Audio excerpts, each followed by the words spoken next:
नमस्कार दोस्तों, स्वागत है आपका अपने YouTube चैनल प्रतिमाज़ यूनिक डायरी में। दोस्तों, इस वीडियो में आपको 3 उपाय बताने वाले हैं जो कि कार्तिक मास में मुख्य दिनों पर आपको करने होते हैं, जैसे कि अष्टमी तिथि हो गई, एकादशी हो गई या फिर धनतेरस का जो त्यौहार आ रहा है, बहुत महत्वपूर्ण दिन होता है।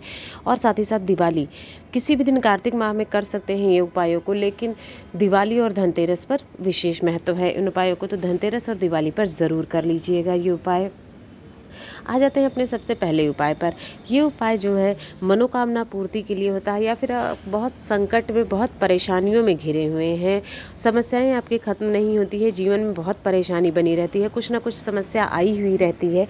परेशानियों से छुटकारा पाने के लिए, जीवन की समस्याओं से, इसके लिए आपको ये उपाय करना होता है।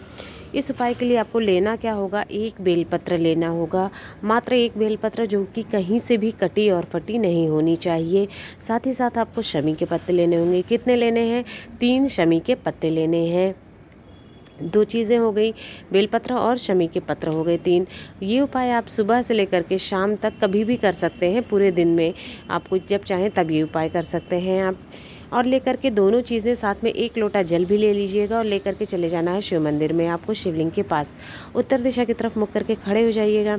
सबसे पहले आपको एक ही हाथ में सारी चीज़ें ले लेनी है, दोनों बेलपत्र भी और तीनों शमी पत्र एक हाथ में लीजिएगा। और सबसे पहले उसको अपने हाथ में लेकर के माता अशोक सुंदरी का जो स्थान होता है, उस स्थान पर आपको छुआना है, रखना नहीं है, छुआना है। अपने दाहिने हाथ से छुआ दीजिएगा। बेलपत्र का चिकना हिस्सा नीचे की तरफ रखिएगा छुआने टाइम पे। छुआने के बाद आपको, और जब आप छुआ रहे होते हैं तो आपको चंपेश्वर महादेव का स्मरण करना है। किसका? चंपेश्वर महादेव का स्मरण करना है। जय चंपेश्वर महादेव, इस तरह से कहते हुए वहाँ पर रखना। उसके बाद छुआने के बाद आपको वही बेलपत्र और शमी पत्र उठा के शिवलिंग के ऊपर आपको चढ़ा देना है। जय चंपेश्वर महादेव कहते हुए, स्मरण करते हुए चंपेश्वर महादेव को वहाँ पर चढ़ा दीजिएगा। फिर आप जो 1 लोटा जल लेकर के गए हैं, वो 1 लोटा जल श्री शिवाय नमस्तुभ्यम या ओम नमः शिवाय कहते हुए चढ़ा दीजिए। और इसके बाद आपकी जो भी समस्या है, परेशानी है, कष्ट है, जिस चीज़ से आप बहुत ज़्यादा परेशान रहते हैं, जो भी मनोकामना है आपकी, किस्मत चमकाना, भाग्य बुरा चल रहा है, तो वो समस्या आपको कहनी है। भोलेनाथ आपकी जो भी इच्छा से आप ये उपाय कर रहे हैं, या जो भी कामना से कर रहे हैं कि, या फिर धन भी कि ये धन मेरी वृद्धि हो जाए, ऐसा वो, तो आप महसूस करेंगे अगले 1 साल के अंदर अंदर आपकी समस्या समाप्त हो जाएगी, आपके कष्ट दूर होना शुरू हो जाएंगे। या फिर धन के लिए आपने किया है अगर ये उपाय, तो धन में भी आपको वृद्धि नज़र आना शुरू हो जाएगी। बहुत ही आसान सा उपाय है। धनतेरस दिवाली के दिन ज़रूर करके देखिएगा। वैसे तो पूरे कार्तिक माह में आप इस उपाय को कर सकते हैं। आ जाते हैं अपने दूसरे उपाय पर। दूसरा उपाय जो है अपने बच्चों के लिए करना है। अब ज़रूरी नहीं है बच्चे छोटे ही हों तभी आप ये उपाय कर सकते हैं। आपकी संतान कितनी भी बड़ी हो गई है, संतान की सुख समृद्धि के लिए, संतान की खुशहाली के लिए आपको ये उपाय करना है। साथ ही छोटे बच्चे जो बहुत ज़्यादा जिद करते हैं, परेशान बहुत रहते हैं, या फिर चिड़चिड़े हो गए हैं, बात नहीं सुनते हैं, गलत संगत में पड़ गए हैं, किसी भी तरह के बच्चों के लिए आप ये उपाय करना चाहते हैं, उनकी किसी भी समस्या के लिए चाहते हैं, उनकी तरक्की हो, सफल हो हर काम में, तब आपको बच्चों के लिए ये उपाय करना है, अपनी संतान के लिए। इसके लिए लेना होगा आपको लाल चंदन, थोड़ा सा ज़्यादा ही ले लीजिएगा। 1 कटोरी में ले लीजिए लाल चंदन का पाउडर। थोड़ा सा पानी लगा के उसका पेस्ट जैसा आपको बना लेना है, पानी डाल करके। अब इस उपाय को आपको जो है सुबह से लेकर के शाम तक करना है, सूर्यास्त तक करना है ये उपाय। सूर्यास्त के बाद मत करिएगा, सूर्यास्त तक इस उपाय को आप कर सकते हैं पूरे दिन में।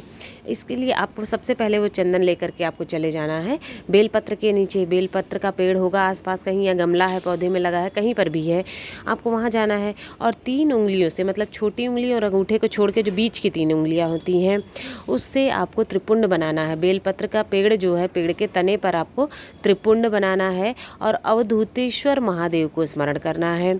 अवधूतेश्वर महादेव का स्मरण करिएगा। साथ ही साथ ओम महालक्ष्मी देव्ये नमः, ओम महालक्ष्मी नमः, ओम महालक्ष्मी नमः कहते जाना है आपको, और त्रिपुंड बना देना है। और साथ में अपनी बच्चे के लिए आप ये उपाय कर रहे हैं, तो आपको अपनी मनोकामना भी करनी है, जिस समस्या के लिए कर रहे हैं वो कह दीजिएगा। उसके बाद आपको हाथ उंगली में त्रिपुंड चंदन लगा हुआ है, वैसे ही आपको धोना नहीं है, पोंछना नहीं है, आ जाना है शिव मंदिर में। वहाँ शिवलिंग पर जब आप आ जाएंगे तो वहाँ पर भी आपको शिवलिंग के ऊपर भी अपनी उन्हीं 3 उंगलियों से त्रिपुंड बनाना है। अवधूतेश्वर महादेव का स्मरण करते हुए बना दीजिएगा त्रिपुंड। और जो भी इच्छा है आपकी, या फिर से, या बच्चे के लिए जो भी किया है, वो फिर से आपको वहाँ पर व्यक्त करनी है। अब भी फिर से आपको उंगली पोंछनी नहीं है, धोनी नहीं है, आपको चले जाना है अब अपने घर पर। वहाँ पर जिस भी कमरे में आपका बच्चा रहता है, पढ़ाई करता है या सोता है, जो भी इसकी क्रियाकलाप ज़्यादा वो जिस कमरे में करता है, उस कमरे में कहीं पर भी, चाहे टेबल पर, चेयर पर या दीवार पर, आपकी उंगलियों में फिर से एक त्रिपुंड का निशान आपको बना देना है चंदन से। चंदन थोड़ा सा हल्का होता है, लाल चंदन, तो हल्का ही दिखेगा, तो परेशान मत होइएगा, लेकिन बना दीजिएगा। वहाँ पर भी आपको त्रिपुंड बना देना है आपका, अपने बच्चे के जहाँ पर रहता है। इस तरह से 3 जगह पर आपने त्रिपुंड बना दिए हैं लाल चंदन के। इस उपाय को करने से हर जगह पर आपको मनोकामना कह देनी है, आपके बच्चे में सुधार होना शुरू हो जाता है, बच्चे तरक्की की ओर बढ़ने लगते हैं। उसकी या कि उसको परेशानी है तो वो परेशानी का खत्म होना शुरू हो जाती है। आते हैं अब अपने तीसरे उपाय पर। तीसरा उपाय है दीपदान का। कार्तिक मास में दीपदान का पूज्य गुरुदेव ने बताया है कि दीपदान का बहुत विशेष महत्व होता है। हर दिन आपको दीपदान करना चाहिए और दीपदान हमेशा सूर्यास्त के बाद होता है। उसके पहले भी बीच में अगर दिन में आप करते हैं तो कोई मतलब नहीं होता है उस दीपदान का। सूर्यास्त के बाद ही दीपदान किया जाता है। तो प्रतिदिन आप चाहें तो कर सकते हैं, लेकिन जो विशेष तिथियाँ होती है उस दिन तो आपको ज़रूर करना चाहिए। ये उपाय है भी दीपदान से संबंधित ही है। किस तरह से करना है, इसके लिए लेना होगा आपको 3 दिए, चाहे आटे का दिया आप बना लीजिए या फिर मिट्टी का दिया आप बना लीजिएगा। और 2 दिए हैं जो उसमें लंबी बाती लगानी है आपको, और 1 दिया जो है उसमें हमको गोल बाती लगानी है। ध्यान दीजिएगा, 3 दिए लेने हैं, 2 दिए में लंबी बाती और 1 दिए में गोल बाती लगानी है। और घी का दिया बनाना है, तेल नहीं डालना है, घी का दिया आपको बनाना है। सबसे पहले आप चले जाएंगे, सूर्यास्त के बाद करना है बेल पेड़ के नीचे। वहाँ पर आपको 1 दीपक जो लंबी बाती का है, वो लंबी बाती का दीपक आपको बेल पत्र के जड़ के पास आपको चढ़ा देना है, मतलब वो दीपक वहाँ पर आपको रख देना है। ओम महालक्ष्मी नमः, ओम महालक्ष्मी नमः, इस तरह से आपको कहना है। इससे क्या होता है, घर की सुख समृद्धि होती है, घर की तरक्की होती है, माता लक्ष्मी का आपके घर में आगमन होता है। धन के लिए ये उपाय किया जाता है, साथ ही घर की सुख शांति के लिए उपाय किया जाता है। एक जगह हो गया। अब दूसरा दीपदान, आप दूसरा दीपक लेकर के चले जाएंगे शिव मंदिर में, शिवलिंग के पास। वहाँ पर चाहे तो आप मंदिर के अंदर मतलब शिवलिंग के पास ही आसपास कहीं, या फिर चौखट पर, जहाँ भी मतलब अलाउड होता है रखने के लिए दीपक, वहाँ पर आपको दीपक रखना है गोल बाती का। यहाँ पर आपको गोल बाती वाला घी का दीपक रखना है और श्री शिवाय नमस्तुभ्यम, ओम नमः शिवाय जपते रहना है, और वो दीपक आपको रख देना है। साथ ही जो भी इच्छा है आपकी, वो इच्छा महादेव से कह देनी है। तीसरा दीपदान आप क्या करेंगे, तीसरा दीपक आपको अपने घर पर ही करना है। घर का जो मुख्य द्वार है उसके दाहिनी तरफ आप ये दीपक रखिएगा, और लंबी बाती का दीपक होता है, घी का दीपक होता है। दीपक का मुख बाहर की तरफ होना चाहिए, अंदर नहीं, बाहर की तरफ बाती का मुख होना चाहिए। इस तरह से दीपक दाहिनी तरफ गेट के रख दीजिएगा। 3 जगह आपने दिए लगा दिए हैं।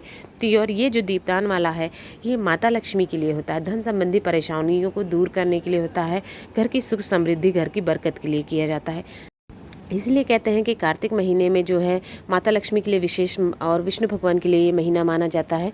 तो इसलिए कहा जाता है कि रोज़ आप दीपदान करें, रोज़ कम से कम 1 दीपक का दान करें। और नहीं हो सकता है तो इस तरह से जो आपको उपाय बताया है, 3 दीपक का दीपदान बहुत महत्वपूर्ण होता है। मुख्य तिथियाँ जैसे कि आपको धनतेरस हो गया, दीपावली हो गया है, पूर्णिमा, अमावस्या, इन अष्टमी तिथि हो गई, इन तिथियों पर आप ये उपाय ज़रूर करके देखिएगा।